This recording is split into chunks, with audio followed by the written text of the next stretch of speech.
Today on Black Twitter Talk, we are talking the Remy Ma and Nicki Minaj beef. We are talking Chimamanda Ngozi Adichie's controversial comments on trans women, Chance the Rapper slander, and more. Stay tuned.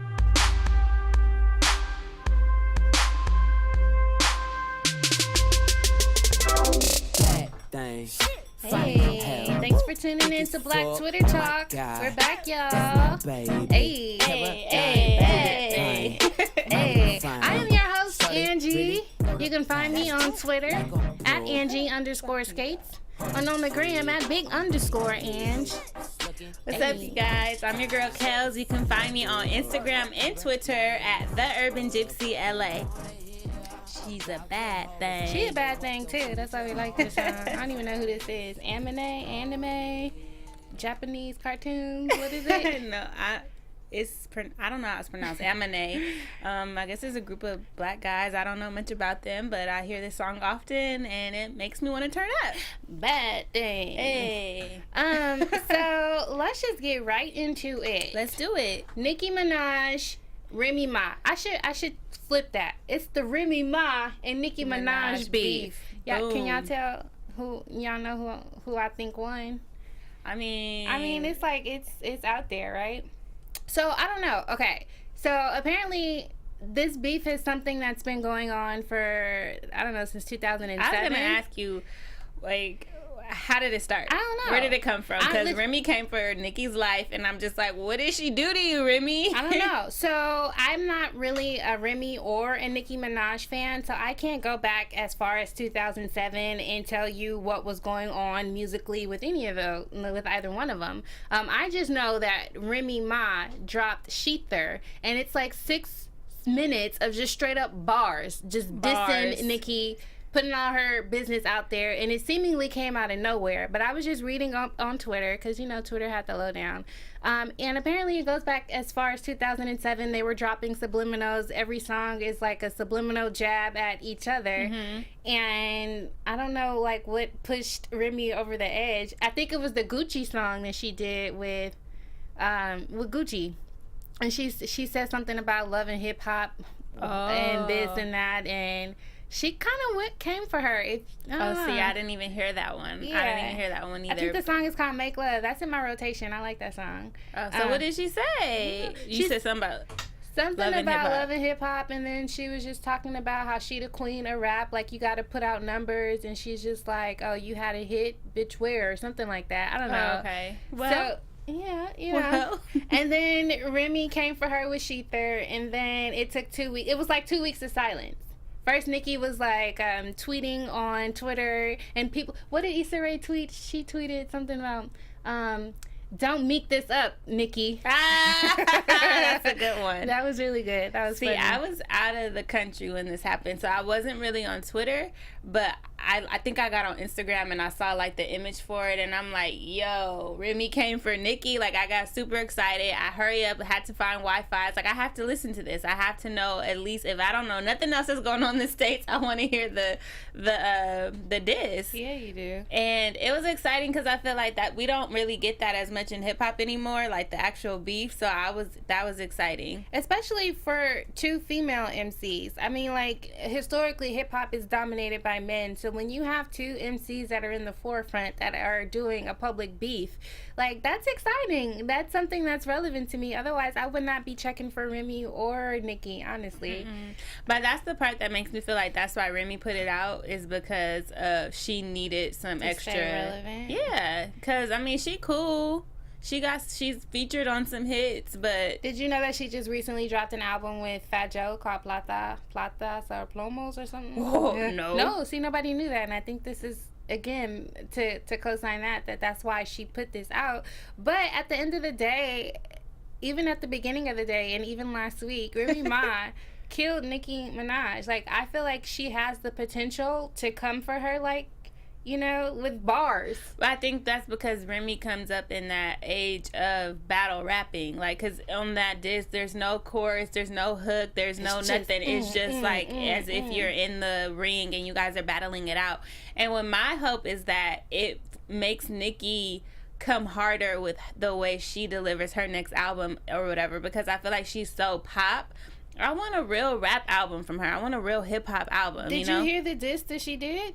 Yeah. Nicki. Yeah.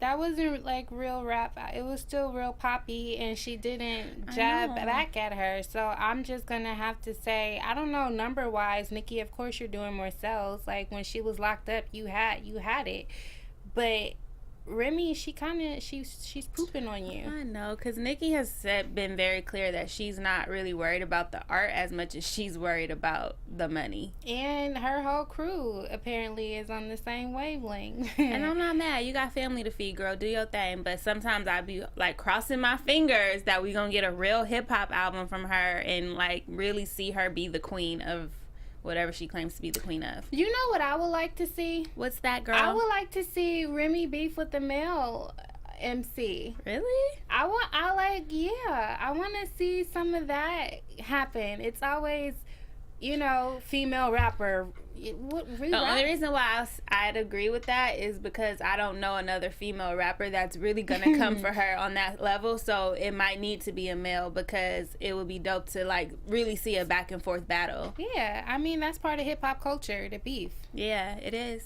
I'm vegan otherwise, but oh my gosh, that was corny. It was so corny. I'm the corniest. I'm vegan otherwise. Well, I'll do a little hip hop beef.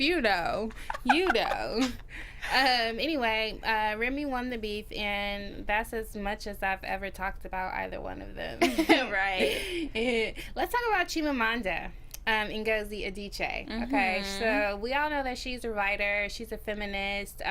She was featured on Beyonce's album a couple albums ago. Which one? Flawless. Yeah, that song. That's from her TED Talk that she did. Yeah, she does lots of TED. She is weighted and respected, very well respected in the Black community, feminist community, intellectually, just very well known. And she did a recent interview where she had comments on trans women. She was asked specifically about trans women, and she said a lot of things that I honestly didn't find troubling. I didn't find, you can be the judge of it. We'll talk about it a little bit. But basically she said that trans women are trans women. And they are. So yeah, they were at the question asked like, are trans women women or something like that, and she was like, no, they're trans women and women are women, and the trans community had an issue with it. Yeah, they didn't like it at all. I read a lot of, even the people that I follow on Twitter, very well-respected journalists who are trans women, they took Chimamanda to task, and that was really unexpected because she's so well-respected. And even that exchange in that interview, I really didn't see how she was trying to speak for or speaking over anyone. She was asked a direct question, and everything that she said, like, it wasn't slapping down or being exclusive to anyone in any particular way. She just had those words, and I'm trying to find, I don't know, a different perspective. I don't understand, because I agree with a lot of the things that she said. I don't disagree. I'll put it like that. I don't disagree with a lot of the things that she said. All right. I agree with the fact that trans women and women, period, or cis women as they call it, women that were born as women, are we have different experiences. Like that to me is not an argument as women, trans women. But I think where the trans community had an issue was that she said that they get to experience male privilege prior to transitioning into womanhood. And I think, that is where we don't have enough information to just make that claim for them. What is the actress that's on Orange is the New Black? I can't think of her name, but I love her. Laverne Cox. Yes. She mentioned, she didn't address Chimamanda directly, but she's kind of saying like she spent her years before transitioning feeling out of place, like being told that she's acting girly or like a woman when she's a boy, and then when she transitions she's told she's still a man, so, and then there was also a trans woman activist who was talking about how before they transition they deal with violence and harassment, and so as women we're looking at like, well, you have male privilege, but they're saying no, it wasn't a privilege, it was uncomfortable, you don't know what it was. And so I have to agree with that. I don't know. But that's why our experiences are different. Exactly, and it's not to say because our experiences are different that your experience is any less important, that your voice is any less quintessential in the feminist movement. It's just saying exactly that it is different, and there's nothing wrong with that. And I think that you have to kind of just look at what there's differences between male and female, and man and woman, and masculine and feminine. You know, I think that male and female speaks to the human anatomy, the physical biology of our bodies.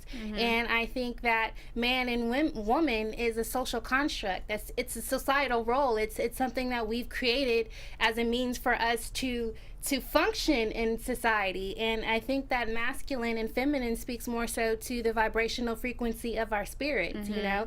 And when you come into this existence and those things align already, you know, I feel like that's what we call the cisgendered experience, right? We come into this existence as we are, and, you know, everything is in alignment. But when you come here and there are things that are not aligned and you're struggling and dealing with other aspects, that inherently makes your experience different. Yeah, I think it definitely makes the experience different, and I think that the community is not acknowledging the fact that it is different. Like, we're not saying it's less than or it's not important, or that we're not taking away the fact that now you're a woman. Like, if that's what you identify with, like, we respect it, but your experience is different. Period, point blank. Like, I have no idea what it's like to have come here and not have already been born a woman and have to feel like I'm trapped in my body. I don't know what that's like, and I shouldn't speak on it. And that's what one of the people, they were saying too, like, we speak for ourselves. You don't need to speak for us. Right, and I don't think she was speaking for anyone. That was her opinion. That was her opinion, and I just feel like, where do we draw the line? You have somebody that is esteemed in the community, that is clearly capable of the range and having the understanding. Exactly. And you're throwing her away. Basically, they're saying that Chimamanda is canceled. And I'm just like, how can you cancel someone who has been so outspoken in for feminist movement just because she disagrees with you, just because her opinions are not in line with you? Like, where do you draw the line? And you're taking away from her ability to have her perspective broaden. Right. Like, maybe she hasn't seen it that way because, you know, we're saying like, oh, their experience wasn't like that, but there are, I'm sure, some transgender women that did get an opportunity to experience male privilege. You mentioned Caitlyn Jenner. I know she's not the poster child for trans women. A lot of trans women don't necessarily like her, but Bruce Jenner definitely experienced male privilege for the majority of his life. So I'm sure he's not the only one. So, I mean, there is some relevancy in what she's saying.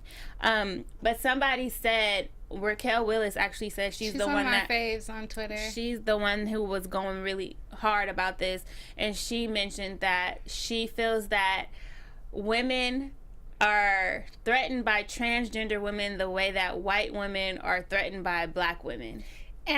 And she said that in a response to Chimamanda. She did a whole thread, and I feel like that was a reach, honestly. Like, just because she's acknowledging that we have different experiences, she's still saying that we're supportive of you and who you are, and how that, you know, coalesces with the movement and our perspective and where we're coming from. So how do you jump from that to we're threatened by you? Like, exactly. Like, I don't understand it. Like, and I don't want to speak over anybody's experiences, but I don't get it. Yeah, I don't think I'm threatened, but sometimes I'm threatened. Why are you sometimes threatened? Because men are men are. Because I'm just kidding. No, I'm not kidding. I think sexuality is fluid. Yeah, so I think it's still new for me. I'm still learning. So I think that's where I feel like you're threatened by things that you don't know. So I would say that me feeling threatened is from my ignorance, and so that's why I'm still open to learning. And I feel like, if anything, this has opened up more dialogue, because this is new. Like, this is new to be openly talked about, especially like in the black community, right? And so it's a lot to learn. It is. It's a whole new world. And I just implore young people, intelligent people, just people in general that are engaged in this conversation, like, to not throw people away because they have differing opinions. For example, Bell Hooks. Like, she says a lot of things against Beyonce, but she's very supportive of, like, Emma Watson. So people in the black feminist community are like, you know, to hell with Belle. And I'm just like, I don't agree with Belle on a lot of things. I've read some of her books. I can't even get through a lot of the material that she's written, but I respect her as an intellect. I respect her as a woman. I respect the work that she's done, even though I don't agree with it. I can't just cancel her. I agree, and I think that that's a big issue that Black Twitter specifically has an issue with. Like, if someone disagrees with you, we, like, attack and we pounce on people, and that doesn't get us anywhere. It's like they were just waiting for somebody to like do a 32 tweet spread on and be like, no, but it's like, no, that doesn't work for everybody. Everybody's not ignorant. Everybody's not trying to attack you, so don't respond in such an, like, she is somebody that I would rather have a dialogue with opposed to attacking because she has a platform who, if she does understand it better, she might not speak for you but speak with you, you know, like, hello. But that's just my take on it. But no, this is the first time we've ever talked about it on the show, and I want to keep the dialogue open. You know, I think it's important. Right. Speaking of Black women, which one, girl? What happened? So on Twitter, I noticed there was some back and forth about a recent article or podcast, I believe, that Roland Martin had did on his show, where he talked about there are 64,000 Black women missing in America.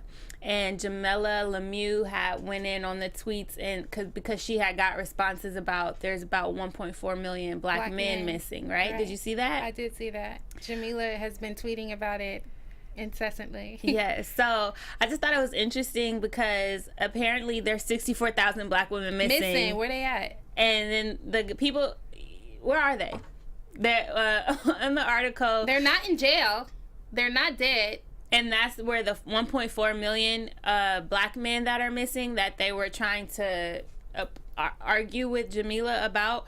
That's what that article was stating, that though the 1.4 million men are in jail or dead, which is obviously horrific. It is. But there are 64,000 Black women who we just don't know where they are. We don't have. They're just missing. They're not dead. They're not in jail. So the theory is that obviously is majorly due to human sex trafficking. There was a woman on the show from blackandmissing.org who said that there's also women missing because of domestic violence issues and because, you know, sometimes elderly people walk off and are missing. But 64,000, we're going to go ahead and say a lot of it has to do with human trafficking. And that's an epidemic. 64,000 women, Black women in this country. We have no idea where they are. Yes. And they're saying, too, that law enforcement heavily assumes that when Black kids or Black people go missing, it's because they ran away. And then also Roland was asking about Amber Alerts and, like, how come we don't know more about it? And with Amber Alerts, you have to be under 17 or younger, and it has to be a car involved.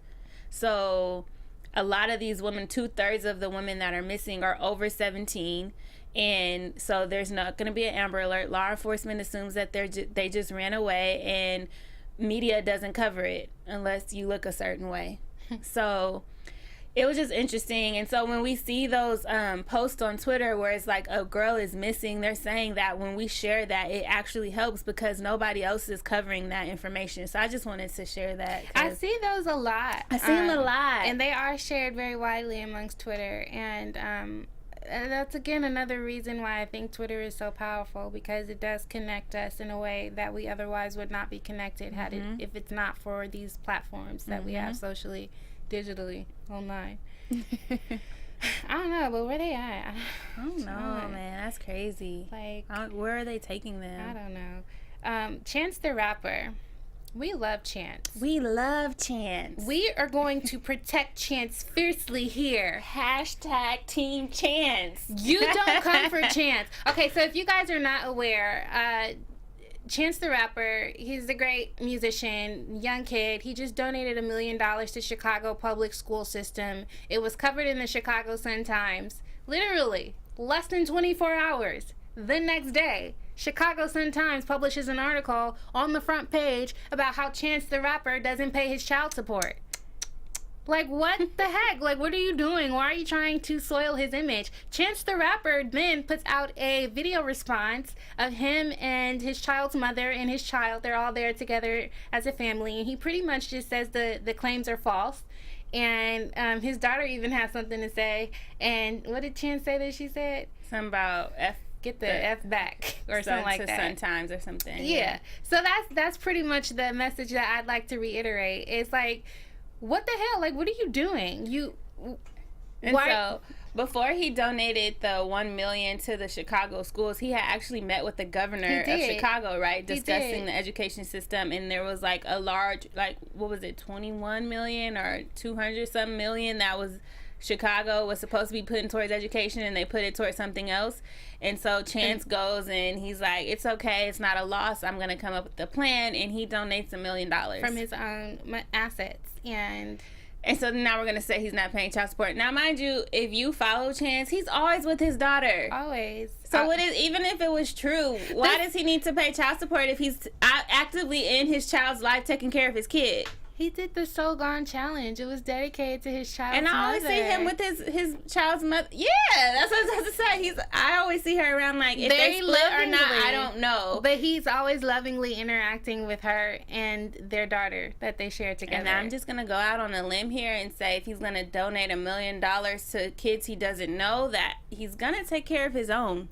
I think overall, music is extremely powerful. Hip-hop culture is extremely powerful. When you have a young kid like Chance who is promoting, reinforcing, and living this positive image as a hip-hop rapper, a star, I think we must protect him at all costs. Mm-hmm. Like, they're going to try to destroy him and tear him down, and like, no, we're not having any of it.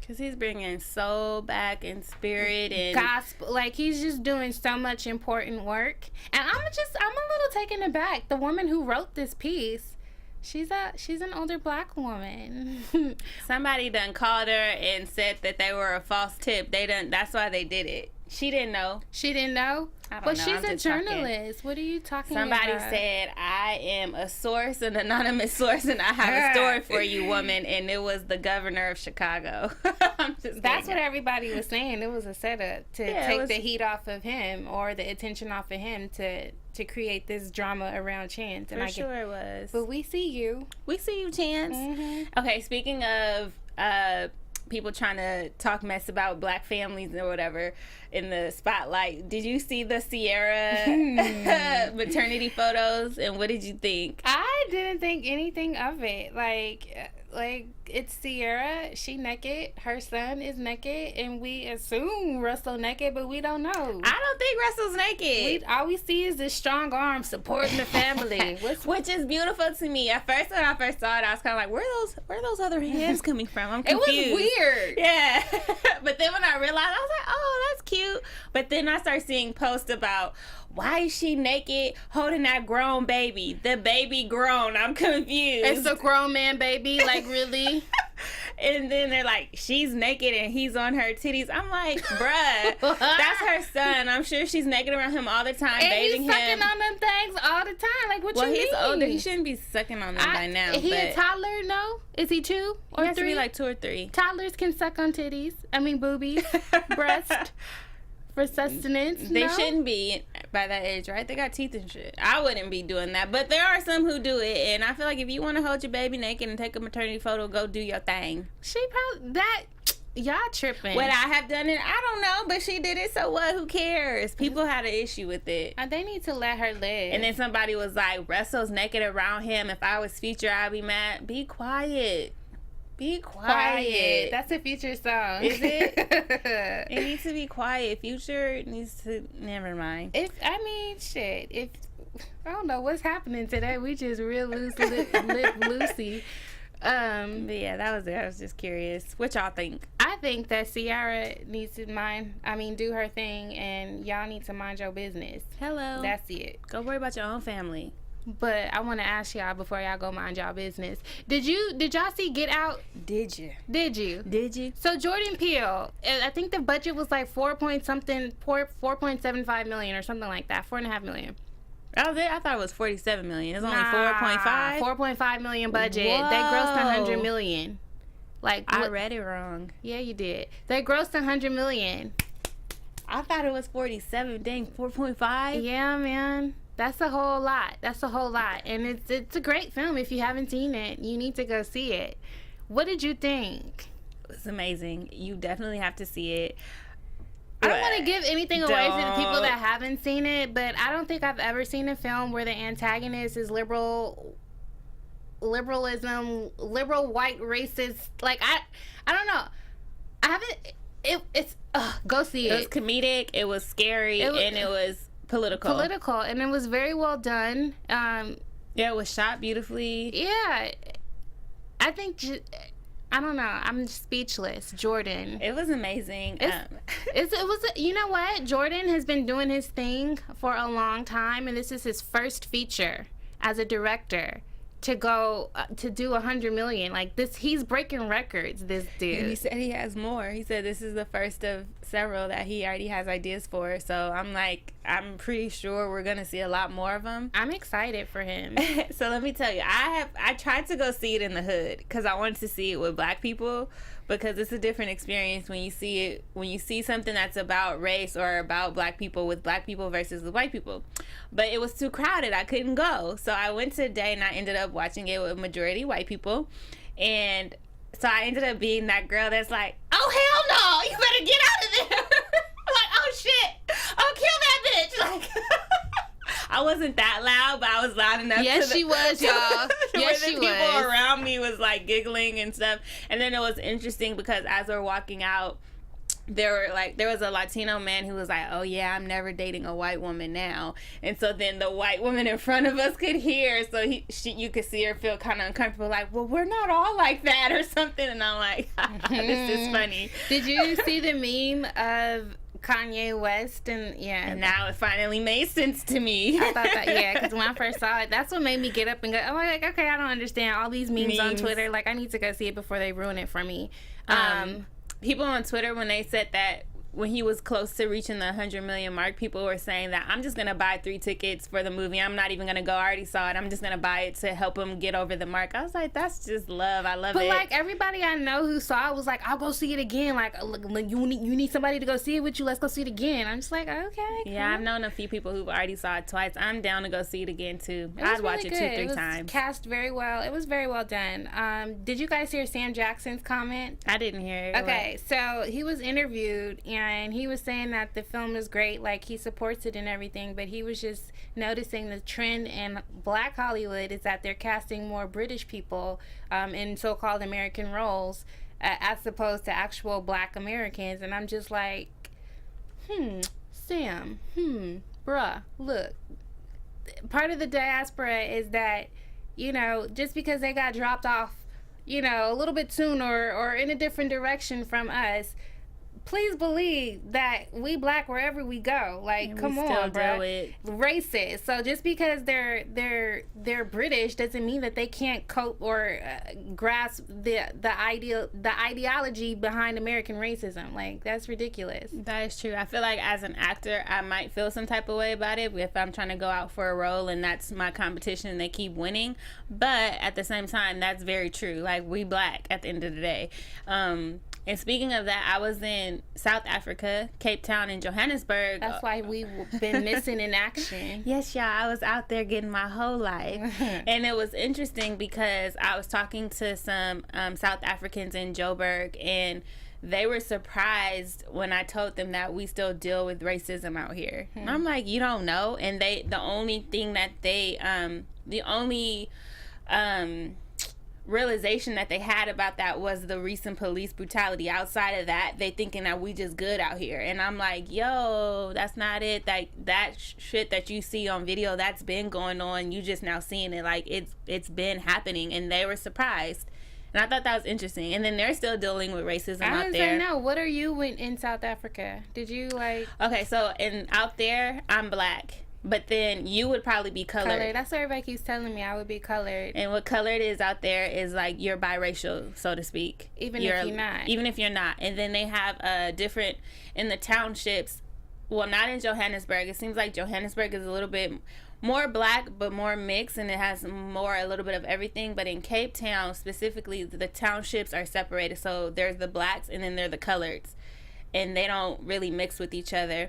And I asked them, I was like, well, I'm considered black, but my sister would probably be colored, so where do we live? I was like, how does that work? Like, I have family who's light skinned, light eyes, you know, and then there's me and darker. And then he was like, you guys would have to choose. Wow. You'd have to choose to live in the black area or the colored area. I found out about the gangs out there. There's certain areas where the police don't even come. They send the army.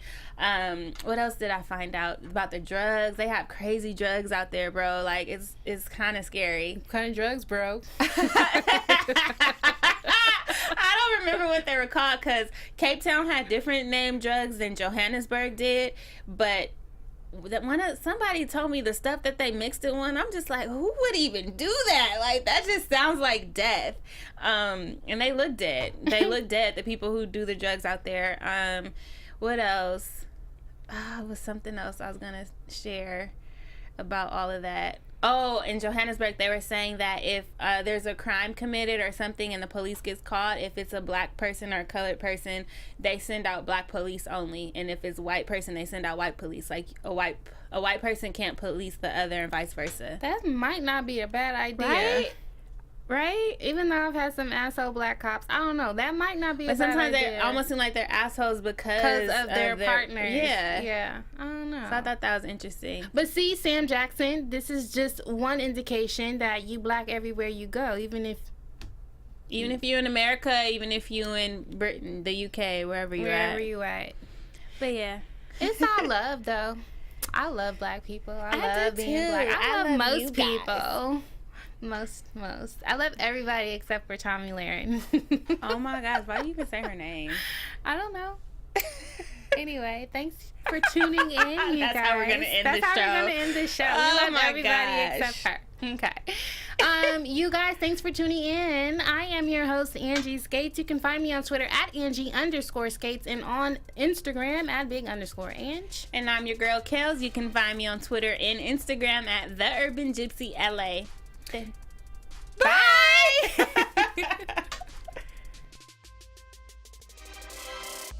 From executives Keven Undergaro, Dario Kristen, Tiana Hobson, and the entire BHL staff, we would like to thank you for supporting Black Hollywood Live, the first online broadcast network dedicated to African American entertainment. For questions and comments, contact us. info@blackhollywoodlive.com. Like us on Facebook, tweet us, or Instagram us at BHL Online.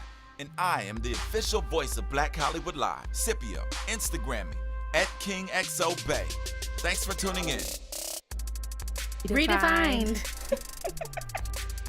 The views expressed here are those of the host only and do not necessarily reflect the views of BHL or its owners or principals.